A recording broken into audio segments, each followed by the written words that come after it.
Olá, tudo bem com vocês? Cá estamos mais uma vez comemorando a Reforma Protestante. Lembrando que eu fiz ano passado uma resenha completinha do livro Reformadora de Ruth Salviano. Foi uma descoberta aprender sobre mulheres que contribuíram para a Reforma Protestante. Meu coração ficou incendiado por conhecer um pouco mais sobre conteúdos históricos graças a Ruth Salviano. Um beijo, minha querida, muito obrigada pelo seu trabalho, por tudo que você tem feito pela Igreja Brasileira e com certeza incendiou muitos corações. Então eu vou deixar o link aqui para vocês, caso vocês queiram rever. Eu fiz uma resenha completa mesmo, capítulo por capítulo, eu quis ler o livro inteiro, fazer todas as mulheres, porque realmente foi uma grande descoberta. E esse ano será Teologando com Pastor, nosso especial Reforma Protestante, comemorando os 508 anos da Reforma Protestante. Caso você esteja começando por esse vídeo, Teologando com Pastor é uma série que eu faço de react, onde eu separo algumas pregações, alguns estudos bíblicos, trazendo pastores falando sobre assuntos importantes, assuntos do momento, que eu acredito que eu não tenho capacidade para ensinar vocês. Ou talvez teria, mas por medo de falar alguma heresia, eu prefiro trazer pastores aqui. Basicamente, é Débora chamando Baraque para a guerra. Eu pensei nesse tema, não necessariamente eu ia fazer agora, 31 de outubro, mas já que casou com o tema, né, decidi trazer aqui para comemoração à Reforma Protestante. Eu tinha visto uma postagem de uma moça, e infelizmente eu não salvei para mostrar para vocês, mas foi uma postagem em que ela dizia que nós não devemos confiar em líderes religiosos como autoridade da igreja, e sim em Jesus Cristo. Enfim, não deveríamos confiar em ninguém além de Jesus Cristo como nosso mediador entre Deus, enfim. E então eu fui nos comentários, porque esse post ficou viralizado lá na rede vizinha. E aí nos comentários tinha uma conversa de duas mulheres,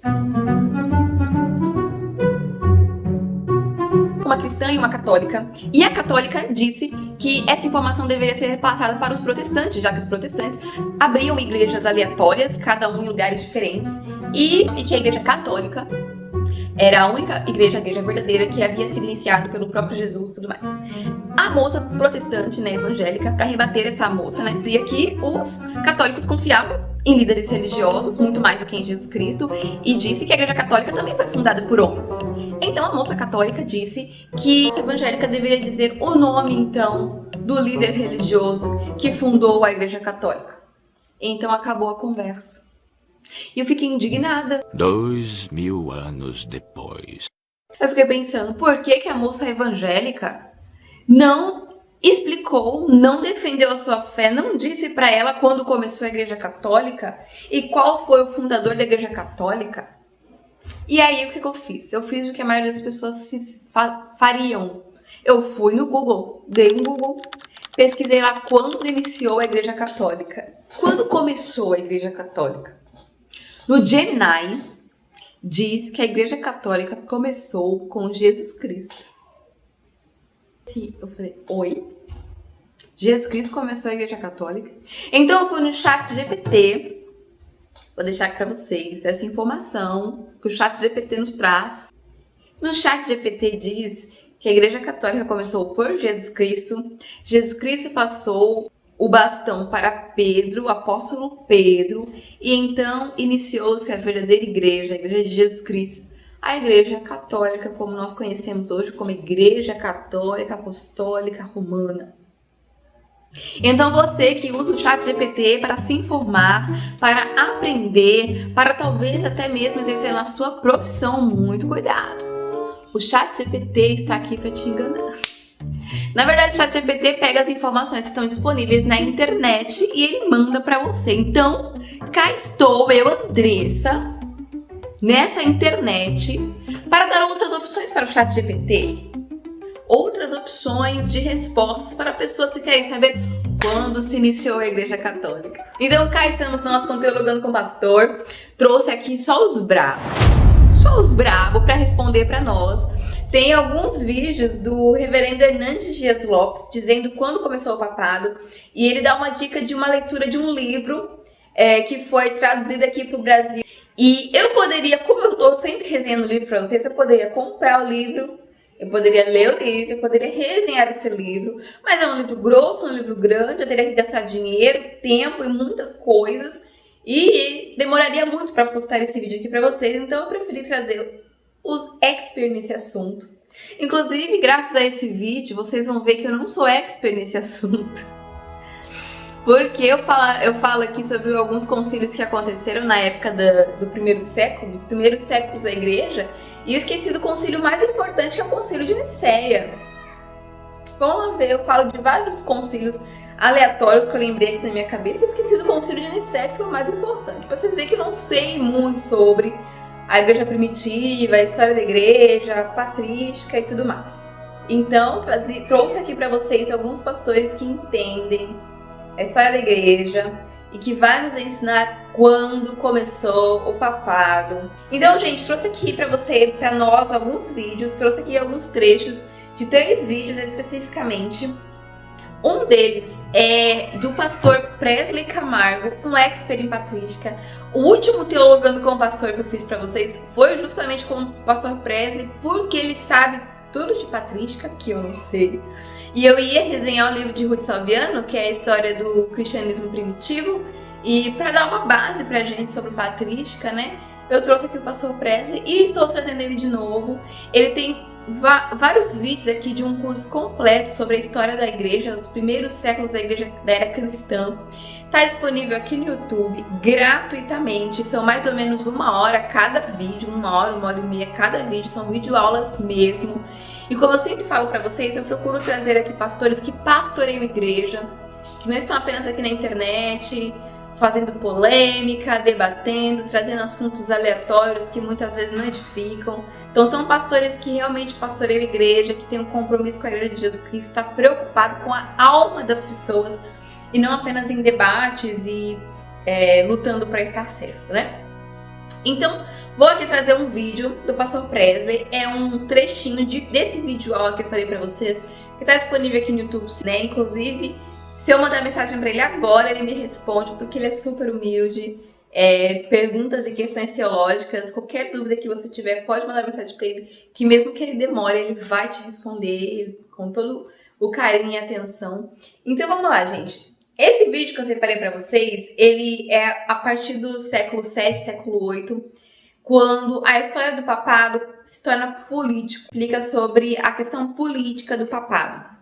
O papado teve lá sua importância porque foi bem no período, né, o período mais forte foi o período onde os islâmicos, os estados islâmicos, muçulmanos, começaram a lutar contra a igreja de Jesus, a invadir ali as terras de Jerusalém, havia guerras, E os papas, na sua grande maioria, lutaram e protegeram grande parte das terras ali israelenses.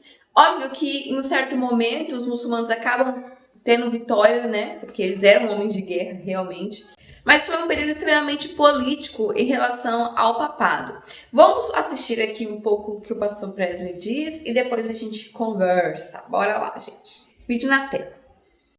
Do livro, como eram chamados cristãos, o povo do livro. Que livro? O livro é a Bíblia Sagrada. O povo do livro tem que pagar tributo aqui para o povo de Alá, pelo menos essa era a compreensão. Desde que, claro, vocês reconheçam a soberania islâmica. Não quero reconhecer não. E quem é que tá ficando doido? É morte total. Então a igreja acaba que ela faz uma aliança carolíngia. Eu já tô aqui parafraseando o nome, né? Para quê? Para tentar se ver livre da resistência islâmica, e se não fosse os francos, eles tinham tomado já naquela época toda aquela região da Europa continental. Pastor, como era a relação dos papas com o Império Bizantino?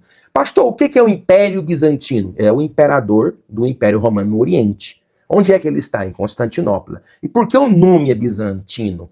Por causa de Bizâncio. Então, pastor, você tem o quê? É o imperador do Ocidente e o imperador do Oriente brigando? Nada. Quem está brigando é o Papa. Aqui vamos falar com o Papa. Eu estava querendo falar, porque essa situação do papismo, ela não começou em Roma, não. Até o próprio bispo de Alexandria foi chamado de papas. Papás, de abas, de pai 2 vezes. pai de pais, alguma coisa assim. O que é a ideia aqui? O papado já existe, então você tem uma briga entre o Ocidente e o Oriente. No Oriente é o imperador, na cidade de Bizâncio, que hoje é Constantinopla. Lembra? Império Romano Bizantino. O Império Romano no Ocidente, ele vai ter força agora com os francos. Até então não tinha. Tinha um encharcado de Ravenna, que era a administração do Império Bizantino lá na região ocidental. Mas não tem nada a ver com isso, se perdeu força, já expliquei para vocês. Agora não, é briga de quem? Do bispo de Roma, ó, eu falei bispo, o Papa de Roma, com o imperador no Oriente. Por quê? Porque o imperador quer fazer doutrina. O imperador quer fazer doutrina. E aí já começa também a ideia do cesaropapismo. Daqui a pouco, calma, perfume de Cristo, não rupia a cabeça, não. Tomou de pirona? Tu já tomou de pirona? Tu tomou de pirona? Tu tomou o Tandrilax? O que você tomou para poder peitar uma aula dessa? Pegou papel, caneta, café, tomou banho de água gelada? É de manhã? De manhã não dá certo porque a cabeça ainda não está funcionando. Vamos para frente. Então você tem agora uma tensão, uma briga entre os papas, no caso eu vou citar alguns, e o Império Romano. Tensão, por exemplo, nos dias de Gregório II, e o imperador bizantino pela questão das imagens, porque daqui a pouco eu vou explicar sobre um movimento que ocorre no 8º século da era cristã, que sela o último dos 7 concílios ecumênicos, que são considerados tanto pela igreja ortodoxa como pela igreja oriental, tá certo? É o concílio de 787 de Nicéia II, que foi proclamado pela imperatriz Irene. Mas vamos com calma, não vamos falar ainda na iconoclastia, não. Quando Carlos Magno foi empossado, os historiadores não concordam ter sido muito bom para a igreja, embora a princípio a igreja transmitir esta autoridade de empossar e destituir reis. Não, na prática, Carlos Magno dominava a igreja. Que é isso, pastor? Dominava porque ele a protegia.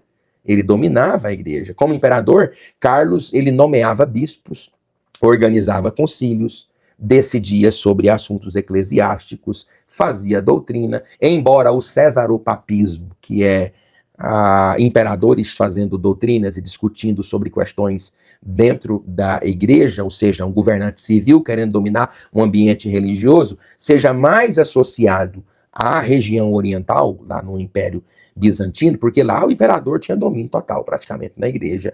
No Ocidente, com Carlos Magno, que está deixando entender, é isso, abre-se uma brecha semelhante para que o cesaropapismo também se estabeleça com a monarquia e o regime de Carlos Magno. Ele era um político civil controlando um ambiente religioso. A igreja fica mais dependente do imperador porque ela tem a força de resistir o Islã, mas não de si. Vem de Carlos Magno com os francos. O Papa passou a depender da proteção, da aprovação do imperador e, consequentemente, ele vai perdendo autonomia. Ele começa também uma tradição da interferência imperial, já muito frequente no Oriente, agora também lá no Ocidente. Os imperadores que vieram depois seguiram o exemplo e continuaram interferindo a igreja em todos os processos. Isso gerou muitos conflitos futuros e séculos depois, aquilo que nós chamamos de querela das investiduras, começa a partir de então. Quem é que vai escolher o bispo? Não, é o imperador. Não, quem escolhe sou eu, o Papa. O imperador fala, não, quem vai escolher o bispo sou eu. Porque, de certo modo, o bispo ele tinha uma função bem civil também. Então, o imperador queria escolher. Não, o Papa quer escolher. Então, essa ideia da querela das investiduras, aí começa a prática de simonia, a compra de cargos públicos, tudo isso. Isso aí, na época de Carlos Magno, é uma galinha chocando estes ovos que vão surgindo ao longo da história da igreja. Conclusão: apesar de todo o benefício que o império traz à igreja de forma momentânea, o papado enfraquece na prática e a dependência política ela é vista como o início de uma decadência real do poder da igreja. Com certeza. E aí estes homens, eles não têm vida com Deus, no caso esses governantes, alguns são cristãos, por exemplo, Fernando e Isabel, no que se diz respeito ao universo católico. A própria tradição histórica diz que eles eram mais católicos do que o próprio Papa. Mas aqueles papas também, não é possível que não seja, mas eram extremamente cristãos católicos. Fernanda e Isabel, mas a gente vai para falar mais para frente disso aí. Pastor, e no que se diz respeito aos temas religiosos? Bom, aí você tem alguns pontos que devem ser trabalhados. Um adocianismo hispânico entrou aqui também, e a ideia da iconoclastia, que eu já expliquei lá um pouquinho atrás, e agora eu explico para encerrarmos o 8º século da era cristã. O adocianismo hispânico, ele talvez seja uma resposta, preste atenção, da igreja às comunidades islâmicas que eram monoteístas. Lembra da ideia do adocianismo? Jesus, ele teve, sim, de fato, duas naturezas, mas ele foi adotado. Então ele ficou apenas com uma natureza. É mais uma tentativa de tentar agradar determinados grupos. Essa ideia foi uma controvérsia religiosa bem forte no 8º século da era cristã. Você tem homens que são importantes e que defendem essa ideia, como, por exemplo, o Elipando de Toledo e o próprio Félix de Rungel. E essa doutrina, que afirma que a humanidade de Jesus foi adotada como o filho, assumindo a figura do Cristo, gera um debate das duas naturezas. Essa doutrina surgiu na igreja hispânica no contexto da dominação islâmica. Eles eram monoteístas. Ficava mais fácil comunicar isso do que um Deus triuno. É complicado. Mas essas respostas nunca foram respostas salutares e é uma heresia. A ideia central de que Jesus é o Filho de Deus por adoção na natureza humana. Essa motivação teve a influência absoluta do grande monoteísmo islâmico que transmitia certa pressão cultural, condenado pelos teólogos carolíngios com o apoio do próprio Carlos Magno, tá vendo? Bem, daqui em diante ele vai falar sobre as questões dos debates, né, teológicos, porque no início da era cristã houve muitos debates justamente e foram muito importantes para defender a doutrina cristã que nós conhecemos hoje. Nesse período aqui, século VII, século VIII, estava se iniciando o Estado Islâmico, né, o avanço do Estado Islâmico, eram homens bravos, homens de guerra. Imagine, hoje em dia eles são, imagine na época em que eles eram liderados pelo próprio Maomé. O negócio era difícil, né? Então houve algumas controvérsias, alguns debates daquele período para proteger a fé cristã, a questão da doutrina ser monoteísta e tudo mais. Mas vamos voltar aqui à questão do papado. É que o pastor Presley, ele conta um pouco que os papas tinham um teor político, né? E, como sempre na história, quando juntamos igreja e Estado, né? Estado e igreja, sempre teremos alguns probleminhas relacionados à doutrina e à fé, porque não tem como andar junto a cultura e a fé. A fé cristã, ela é contracultural, sempre vai estar em choque, e nós não somos chamados para mudar essa humanidade, mas para anunciar sobre um novo mundo que Deus está criando, né? E nosso reino não é daqui, como o próprio Jesus nos lembra, né? Então, essa história de querer misturar política com religião não é nova, não é graças a Bolsonaro, vem desde muito tempo atrás, e nós sabemos que não deu certo. Então aqui o pastor Presley nos traz o papado como uma liderança política muito mais do que uma liderança religiosa, e já estava ali tendo alguns problemas em relação à guerra de poder, e por conta disso, espiritualmente falando, religiosamente falando, o papado já tinha perdido um pouco da sua força, né? Bem, eu vou deixar o vídeo do reverendo Hernandes, quando ele fala quando se inicia o papado, por último, porque ele que vem dar um checkmate nesse vídeo aqui.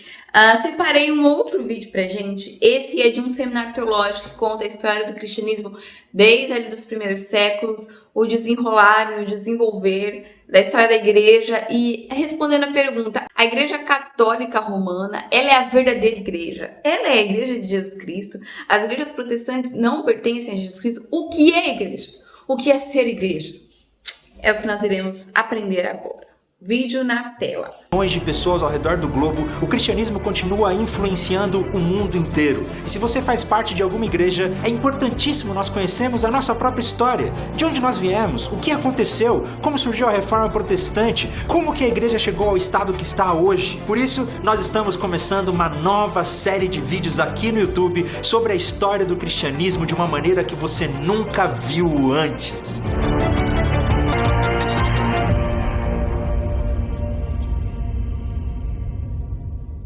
Seja muito bem-vindo, meu nome é Felipe Breder e os cristãos começaram a crescer de maneira exponencial e não havia uma organização e várias ideias contraditórias começaram a surgir dentro do próprio cristianismo. Uma dessas heresias era, por exemplo, o gnosticismo, que afirmava que a salvação vinha simplesmente de um conhecimento que eles tinham, que Jesus era apenas um espírito. A igreja precisava organizar as suas crenças, afinal, no que os cristãos creem? Uma das maneiras que a igreja estabeleceu para responder o grande número de heresias que surgia nessa época foi a elaboração de um credo. E credo é uma palavra latina que significa simplesmente eu creio. É uma afirmação de fé, não é uma oração, é simplesmente um conjunto, um resumo teológico. O que nós cremos? E a igreja foi elaborando isso aí. Nós temos então o credo apostólico, que nasceu da fé dos primeiros discípulos dos apóstolos. A forma que nós temos o credo apostólico hoje, a forma definitiva, ela já é um pouco mais posterior, mas a igreja foi reunindo essas afirmações desde muito cedo. Então já no século II nós temos o credo apostólico praticamente formado. Creio em Deus Pai Todo-Poderoso, Criador dos céus e da terra, creio em Jesus Cristo, seu único Filho, nosso Senhor, o qual foi concebido por obra do Espírito Santo e nasceu da Virgem Maria, padeceu sob o poder de Pôncio Pilatos, foi crucificado, morto e sepultado, desceu em Hades, ressurgiu dos mortos ao terceiro dia, subiu aos céus e está assentado à mão direita de Deus Pai Todo-Poderoso, de onde há de vir a julgar os vivos e os mortos. Creio no Espírito Santo, na Santa Igreja Universal, na comunhão dos santos, na remissão dos pecados, na ressurreição do corpo, na vida eterna. Amém. Ufa. A terceira reação foi a apostolicidade da igreja. Porque veja bem, naquele tempo as heresias estavam dizendo que cada um possuía a sua própria verdade. Marcião dizia que apenas ele conhecia a verdadeira verdade. Os gnósticos diziam, não, somos nós que conhecemos a verdadeira verdade. Então a reação da igreja foi a seguinte: nós temos a mensagem dos apóstolos. O que nós aprendemos foi o que os apóstolos, aqueles que viveram com Jesus, nos ensinaram. Nós precisamos então ser uma igreja apostólica. A crer na apostolicidade da igreja. Foi nesse tempo então que a igreja se uniu sobre a sua apostolicidade. Os apóstolos começaram a ser muito importantes. Cada igreja queria um apóstolo para chamar de seu. Olha, o apóstolo tal foi quem fundou a nossa igreja, foi quem plantou a nossa igreja. E nesse tempo a igreja começou a se unir. Mas não havia muita unidade no governo das igrejas. Então as igrejas realmente ficavam um pouco à mercê dos falsos ensinos daquela época. Elas eram empoderadas pelo Espírito Santo para responder, mas não havia uma autoridade unificada. A apostolicidade da igreja foi essa resposta,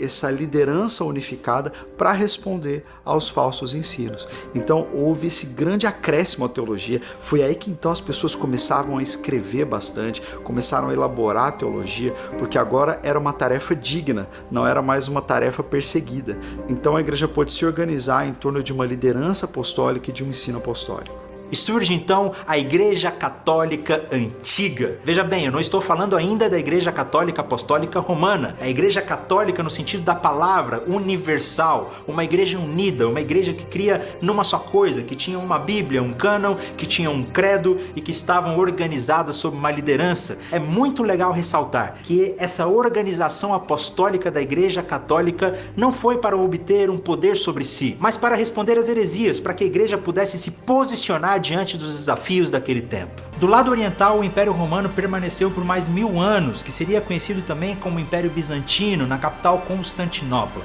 Mas, infelizmente, por causa do nosso tempo, nós não vamos entrar tanto na história da igreja do lado oriental. Nós vamos permanecer na história do lado ocidental, que é a nossa história de onde nós viemos. E diante de todo esse caos, diante de todos esses problemas políticos, surge um vácuo que a igreja preenche. A igreja toma força, surgem os papas como nós os conhecemos, eles começam a ganhar poder, eles começam a ter autoridade e parece que estava tudo bem para a igreja.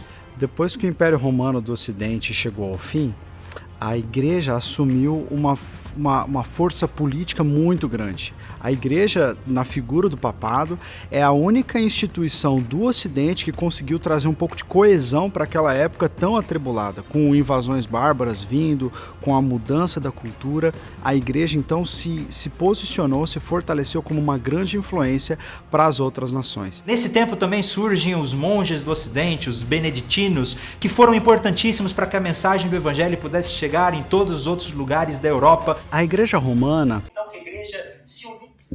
Igreja apostólica, então, é aquela que acredita na doutrina dos apóstolos. O que os apóstolos pregavam? Pregavam Jesus Cristo, a ressurreição. Foi a primeira pregação do apóstolo Pedro, foi o tema de todas as epístolas do apóstolo Paulo, e é nisso que nós cremos. E por isso nós somos igrejas. Cremos na doutrina dos apóstolos.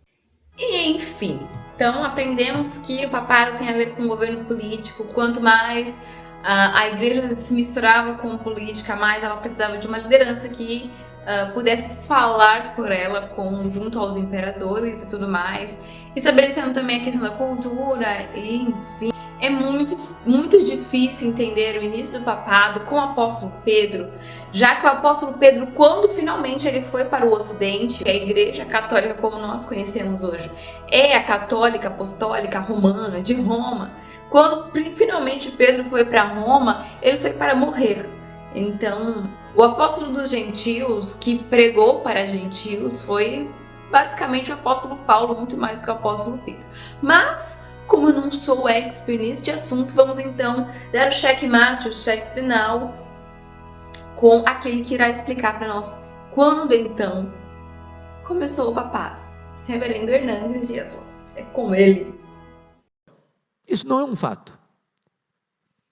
A primeira igreja cristã, ela não tinha denominação. Ela não era presbiteriana, ela não era batista, ela não era católica, ela não era metodista, ela não era Assembleia de Deus, ela não tinha bandeira denominacional. A igreja cristã. Cristã. Como é que surgiu então o catolicismo? Vejamos. No ano 604, o imperador Focas nomeia o bispo de Roma, Gregório I, como bispo universal. Vale destacar que a essas alturas, as 5 principais cidades com seus líderes buscavam hegemonia.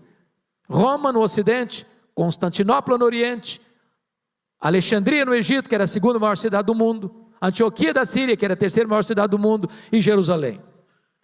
Pois bem, no ano 604, Focas nomeia o imperador romano, Gregório I, bispo de Roma, como bispo universal. Ele diz: não aceito, eu não posso aceitar. Nenhum homem, a não ser Cristo, tem o direito de ostentar o título de bispo universal da igreja. E rejeitou o título em 604. Em 607, o próprio Focas nomeia Bonifácio III, bispo de Roma, bispo universal da igreja, e ele aceita o título, e começa aí, em 607, a instituição do papado. Talvez você argumente: bom, pastor, mas eu já li em livros de história lista de papas desde Pedro. Pedro foi o primeiro papa e todo papa é sucessor de Pedro, diz aí o adágio. Como é que eu vou encontrar uma resposta para isso? Bom, sugiro a vocês o livro O Papa e o Concílio de Janos, cujo prefácio foi escrito por Rui Barbosa, tribuno brasileiro.